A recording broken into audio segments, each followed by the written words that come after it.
पुण्यात अजित पवारांच्या राष्ट्रवादीला घवघवीत यश, महापालिकेत यश मिळवणाऱ्या भाजपची दमछाक। विजयानंतर अजित पवारांच्या आठवणींना आमदार सुनील शेळके भावूक।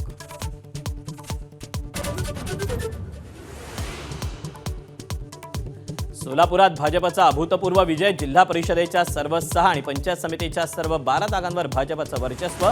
एकत्र लढणाऱ्या दोन्ही शिवसेना राष्ट्रवादी महाआघाडीचा दारुण पराभव।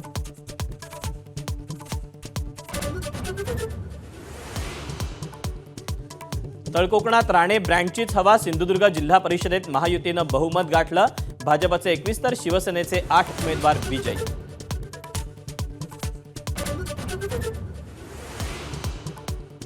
साताऱ्यात भाजपचे मंत्री जयकुमार गोरेंना धक्का, निवडणुकीत भाऊ अंकुश गोरे आणि बहिणी भारती गोरे पराभूत।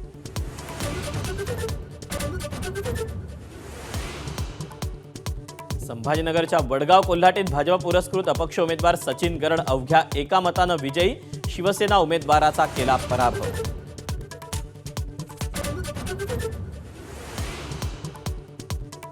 शरद पवार पुण्याच्या रुबी हॉल रुग्णालयात तपासणीसाठी दाखल, श्वसनाचा त्रास होत असल्याची माहिती। सुप्रिया सुळे आणि सदानंद सुळे ही रुग्णालयात।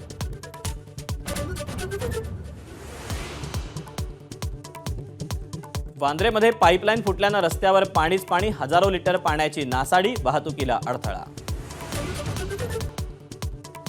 बुलढाणा पोलीस मुख्यालयातील पोलीस कर्मचारीच गांजा तस्करीत सहभागी, छत्तीसगडमध्ये गांजा तस्करीवर झालेल्या कारवाईत पोलिसच सहभागी असल्यानं खळबळ। Headlines brought to you by Chitale बंधू।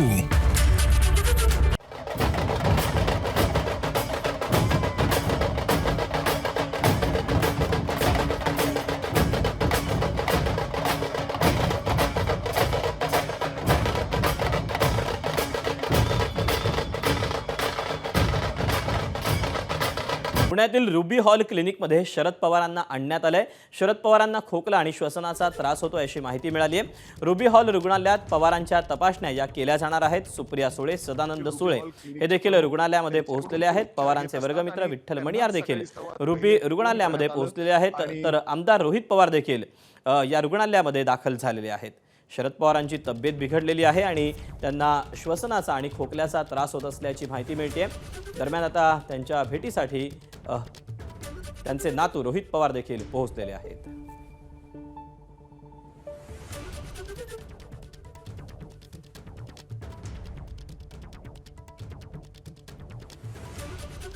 तेव्हा शरद पवारांना श्वसनाचा आणि खोकल्याचा त्रास होतोय अशी माहिती मिळते आणि त्यानंतर आता शरद पवारांना तातडीनं रुबी रुग्णालयामध्ये आणण्यात आलेलं आहे। पवारांच्या काही तपासण्या देखील होणार आहेत। त्यांच्यासोबत त्यांची कन्या सुप्रिया सुळे आणि त्यांचे जावई सदानंद सुळे हे देखील आहेत, तर त्यांचे वर्गमित्र विठ्ठल मणियार देखील काही वेळापूर्वी पोहोचलेले आहेत। ज्यावेळेला पवारांना या रुग्णालयामध्ये नेण्यात आलं त्यावेळची ही दृश्य आहेत, तर अगदी काही क्षणापूर्वीच आमदार रोहित पवार देखील शरद पवारांच्या तब्येतीची विचारपूस करण्यासाठी या रुग्णालयामध्ये पोहोचलेले आहेत।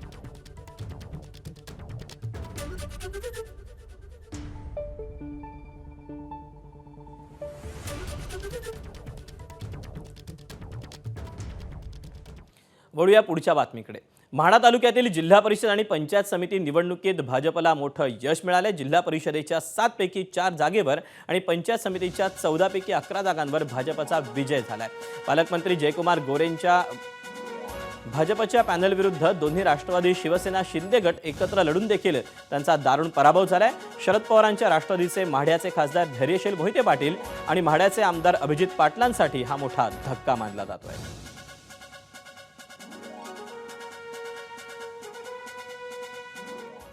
आटपाडी तालुक्यातील निंबवडे जिल्हा परिषद गटात भाजपच्या उमेदवार माधवी पडळकर या विजयी झालेल्या आहेत। शिंदेच्या शिवसेनेच्या उमेदवार विद्या मोटे यांचा त्यांनी 980 मतांनी पराभव केलाय। माधवी पडळकर या भाजपचे आमदार गोपीचंद पडळकर यांच्या बहिणी आणि जिल्हा परिषदेचे माजी सभापती राहिलेले ब्रह्मानंद पडळकर यांच्या पत्नी आहेत।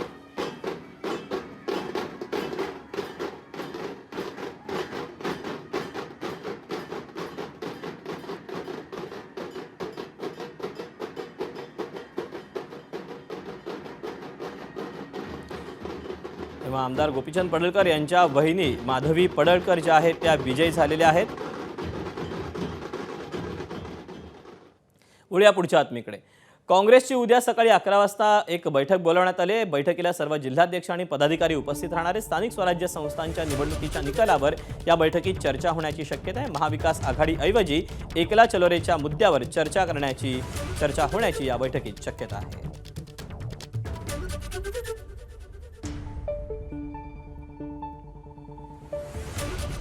आणि यानंतर बातमी आहे पुण्यामध्ये रुबी हॉल क्लिनिकमध्ये शरद पवार यांना आणण्यात आलेलं आहे। शरद पवारांना खोकल्याचा आणि श्वसनाचा त्रास जाणवतोय अशी माहिती मिळते आणि सुप्रिया सुळे या देखील तिथे पोहोचलेल्या आहेत। सदानंद सुळे देखील आपल्याला पाहायला मिळतात आणि आमदार रोहित पवार देखील या ठिकाणी पोहोचलेले आहेत। सध्या त्यांची या डॉक्टरांसोबत असेल किंवा या ठिकाणचे जे कोणी सदस्य आहेत त्यांच्यासोबत संवाद सुरू आहे।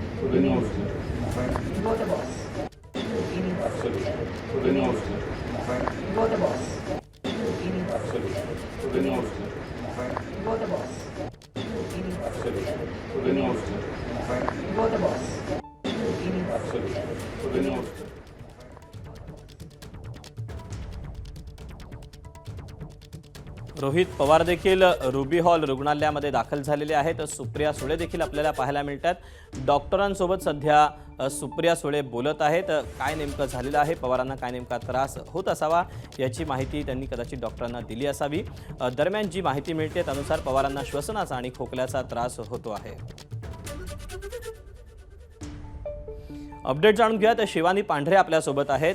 शिवानी, पवारांना रुग्णालयात दाखल करण्यात आल्याचं समजतंय।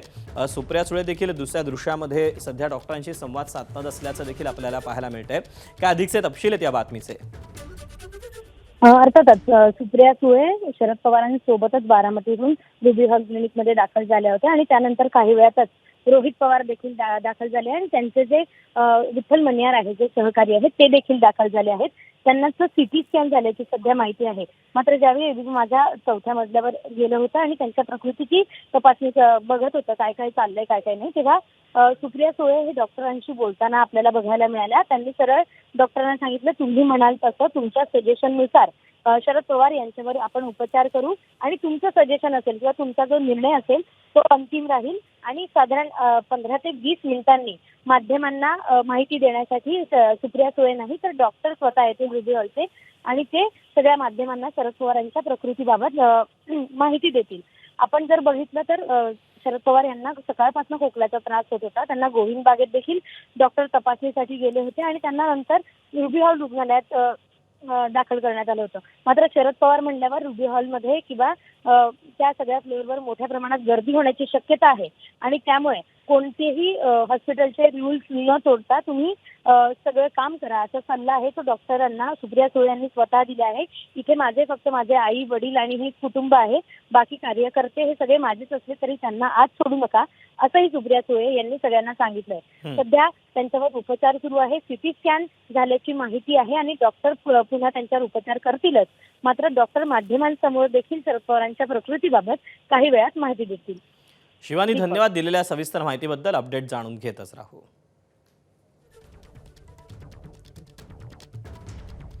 आणि बातमी बारामतीतून आहे। बारामतीत उपमुख्यमंत्री सुनेत्रा पवार यांना विजय उमेदवार भेटण्यासाठी सहयोग निवासस्थानी पोहोचलेत। सुनेत्रा पवार त्यांना भेटत असल्याची देखील माहिती मिळते। जिल्हा परिषदेच्या निवडणुकीकरता दिवंगत उपमुख्यमंत्री अजित पवार यांनी कंबर कसली होती, मात्र दुर्दैवानं त्यांचं निधन झालेलं होतं। आपल्याच कार्यकर्त्यांचा, आपल्याच उमेदवारांचा प्रचार करण्यासाठी ते बारामतीमध्ये पोहोचत असताना हा विमान अपघात झालेला होता त्यांचा आणि त्यामध्ये त्यांचं निधन झालं। त्यानंतर आता पुढची जी काही घडामोड आहे ती आपल्या सगळ्यांनाच माहिती आहे। आता जे काही विजय उमेदवार आहेत ते आता उपमुख्यमंत्री सुनेत्रा पवार यांची भेट घेण्यासाठी त्यांचं निवासस्थान सहयोगमध्ये दाखल होत आहे।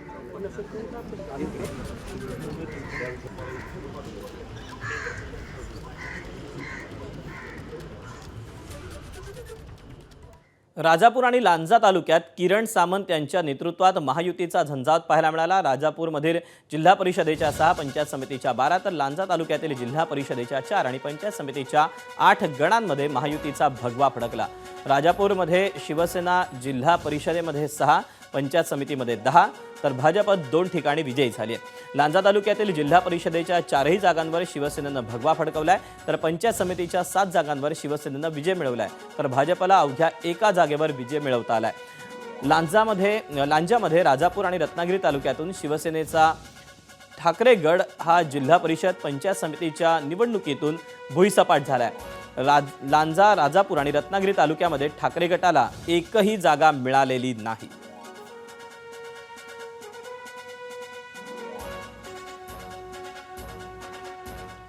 अलिबागमध्ये 10 पैकी 9 जागांवर शिवसेनेनं विजय मिळवलेला आहे। राष्ट्रवादी, भाजप आणि शेतकरी कामगार पक्षाविरोधात शिवसेनेची ही दमदार कामगिरी पाहायला मिळते आहे। अलिबाग मतदारसंघात तुम्ही 10 पैकी 9 सीट जिंकलात। मैं हूँ डॉन। यस। आता आज खरं सांगू का, अनेकांनी गमजा मारल्या, पण आता माझ्या मतदारसंघ किंवा रायगडच्या मैं हूँ डॉन, मीच डॉन आता हे इतरांना पण कळलं असेल, त्याचे त्यांना आत्मपरीक्षण करावं असं मला वाटतं। मंदरुळकोळे जिल्हा परिषद गटामध्ये शिवसेनेच्या मृणाल महेश पाटील विजयी झाल्यात। भाजपला मोठा धक्का हा मानला जातोय। माथाडी कामगार नेते रणधीर पाटील यांच्या पत्नीचा अवघ्या 22 वर्षांच्या मृणाल महेश पाटलांनी पराभव केला। जिल्ह्यातील सर्वात लहान जिल्हा परिषद सदस्य म्हणून मृणाल महेश पाटील या ठरलेल्या आहेत।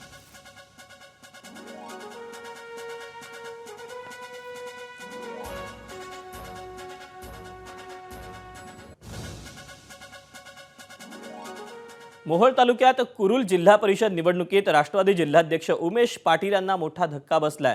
त्यांचा 1303 मतांनी पराभव झालाय। भाजपचे उमेदवार सचिन जाधव यांचा कुरुल जिल्हा परिषद गटातून त्यांना विजय मिळालेला आहे।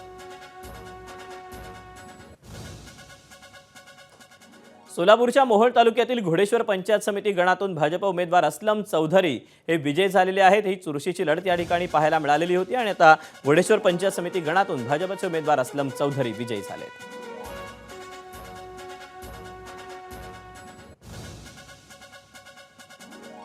परभणी जिल्हा परिषदेत पालकमंत्री मेघना बोर्डीकर यांच्या नेतृत्वाखाली भाजपनं 54 पैकी 24 जागा जिंकून राष्ट्रवादीला धक्का दिला। परभणीत सत्ता स्थापनेसाठी भाजपला केवळ 4 जागांची आवश्यकता असून भाजप शिवसेनेला सोबत घेऊन सत्ता स्थापन करणार असल्याची माहिती मेघना बोर्डीकर यांनी एबीपी माझाला दिली। तर 16 जागा जिंकणाऱ्या राष्ट्रवादीचा विचार भाजप करत नसल्याचीही माहिती बोर्डीकरांनी दिली। आनंद होतोय। ग्रामीण भागातील लोकांनी आमच्यावरती विश्वास ठेवला आणि चांगल्या पद्धतीने यश दिलं आणि त्यामुळे पहिल्यांदा जिल्ह्याच्या ग्रामीण भागाचा विकास करण्यासाठीची महत्त्वाची असलेली ही संस्था पारदर्शकतेने ह्या जिल्हा परिषदमध्ये काम होईल आणि जो विचार पंतप्रधान नरेंद्र मोदीजींनी जो विचार मुख्यमंत्री देवेंद्र फडणवीस साहेबांनी आपल्या जिल्ह्याच्या गावांच्या विकासासाठी ठेवलेला आहे तो प्रत्यक्षात आम्ही उतरवू शकू। तिथे धाराशिवमध्ये समाजवादी पक्षानं खातं उघडलंय। जिल्हा परिषदेत बहीण आणि पंचायत समिती गणातून भाऊ विजयी झालेला आहे। मंगरुळ जिल्हा परिषद गटातून सीमा माडजे या विजयी झालेल्या आहेत तर आळवी पंचायत समिती गणातून कृष्णा रोजकारी विजयी झालेत। धाराशिव जिल्हा परिषद आणि तुळजापूर पंचायत समितीत आता समाजवादी पक्षाची एंट्री झाली आहे।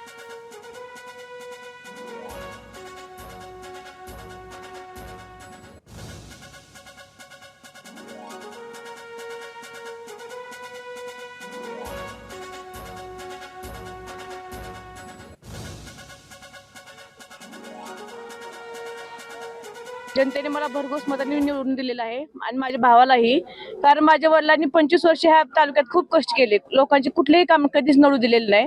त्या कष्टाचं फळ म्हणून लोकांनी आज आम्हाला आशीर्वाद रूपे आम्हाला मतदान करून निवडून दिलेलं आहे। म्हणजे महिलांसाठी सक्षम आहे की त्यांची कामं करण्यासाठी मी खूप सक्षम आहे आणि स्वतः मी माझ्या पदाचा वापर मी स्वतः मैदानात जाऊन करणार आहे सगळ्या गोष्टी। मुंबईतील बांधकाम व्यावसायिक जितू सत्रा यांच्या विलेपार्ले येथील सुविधा पिरल इमारतीला सकाळच्या दरम्यान आग लागली होती। 13व्या मजल्यावर लागलेल्या आगीत जितू सत्रा यांच्या भावाच्या पत्नीचा मृत्यू झाला तर जितू सत्रा यांची मुलगी अनेरी आगीत गंभीर जखमी झाली। सध्या अनेरीवर रुग्णालयात उपचार सुरू आहेत। धक्कादायक गोष्ट म्हणजे जितू सत्रा यांच्या मुलाचं उद्या लग्न होतं त्यामुळे सर्व नातेवाईक त्यांच्या निवासस्थानी दाखल झाले होते।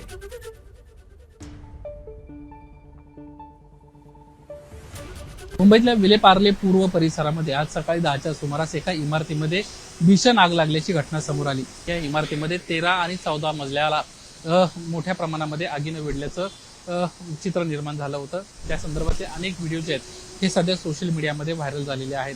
या आगीमध्ये 2 महिला गंभीर जखमी झाल्याची देखील माहिती समोर आली. त्यापैकी एका महिलेचा मृत्यू जो आहे ती झाल्याची माहिती अग्निशमन दलाच्या वतीनं देण्यात आली आहे. भावना 17 नावाची महिला मृत्युमुखी पडलेली आहे. घटनेमध्ये एक महिलेचा मृत्यू झाला आहे तर एक महिला सध्या गंभीर जखमी आहे. तिच्यावर उपचार सुरू आहेत. मुळात ही आग कशी लागली याची माहिती सध्या पोलीस गोळा करतायत. विलेपार्ले पोलीस या संदर्भामध्ये अधिकचा तपास करतायत. काही वेळापूर्वीच संपूर्ण आग जी आहे ती अग्निशमन दलाच्या जवानांना विझवली आहे आणि एका महिलेचा मृत्यू झाल्याची माहिती देखील अग्निशमन दलाच्या वतीनं देण्यात आली आहे. कॅमेरामन मनोज एसवालसह निलेश बुधावले, एबीपी माझा, मुंबई. बुलढाणा पोलीस मुख्यालयात पोलिसच गांजा तस्करीत सहभागी असल्याचं उघडकीस आलंय. छत्तीसगडमधील महासमुंदमध्ये पोलिसांनी 4.75 कोटीचा गांजा पकडलाय. ओरिसातून छत्तीसगड मार्गे महाराष्ट्रात गांजा आणताना पकडला गेलाय. गांजाच्या या प्रकरणी अक्षय भोरजे आणि शुभम आवटे या 2 आरोपींना अटक करण्यात आली आहे. गांजा तस्करीत पोलीस नियंत्रण कक्षातील प्रदीप मुसदवाले ही आरोपी आहेत. आरोपी प्रदीप मुसदवाले पोलीस दलातून त्यांना बडतर्फ करण्यात आलं आहे.